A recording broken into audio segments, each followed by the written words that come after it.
అమ్మో అమ్మో ఇదేంటండి బాబు నా మీద గురి పెట్టారు. కమీనే కుత్తే నాకు రొచ్చుకుంటా ప్లాన్ చెప్తావా? నేనేం చేయనండి, ఆ జైలరమ్మ మన పథకం కనిపెట్టి మన వాళ్ళ దగ్గర ఉన్న బ్లేడ్లు కత్తులు లాగేసుకుంది.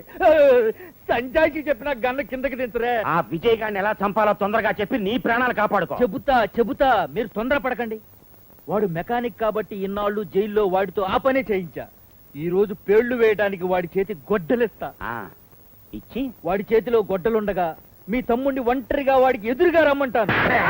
అమ్మ జైల్లో కూడా నేను ఎవరిని ఎంత గట్టిగా కొట్టలేదండి బాబు. పిచ్చి కుక్క ఏమన్నా కరిచిందా నిన్ను? వాడి చేతికి గొడ్డలిచ్చి నా తమ్ముడిని ఎదురుగా రమ్మంటావా? పుచ్చకాయలా మా వాడి తలని 2 బద్దలు చేస్తాడు. అది కాదండి బాబు, మీ తమ్ముడిని గేటు దాటి లోపలికి రావద్దంటాను. ఇటు నుంచి వీడు గొడ్డలతో మీ తమ్ముడి మీదకు వెళ్తుంటే వెనక నుంచి నేను కాల్చి పారేస్తాను. కేసు మీరు చూసుకోండి. Very good very good. అక్కడ నీ గుండు గురి తప్పిందో ఆ గుండుతో నీ బుర్ర పేలిపోతుంది. చూస్తారుగా నా తడాక.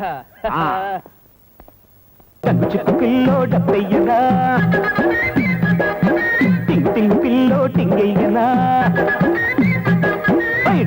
పిల్లో డబ్బయ్యనా టింగ్ టింగ్ పిల్లో టింగయ్యనా టింగు రంగు బుగ్గల్లో ముద్దయ్యనా ముద్దు జారిపోకుండా బుట్టయ్యనా డగ్గు చెక్కు పిల్లో ఓ ఎప్ప కుర్ర పిల్ల.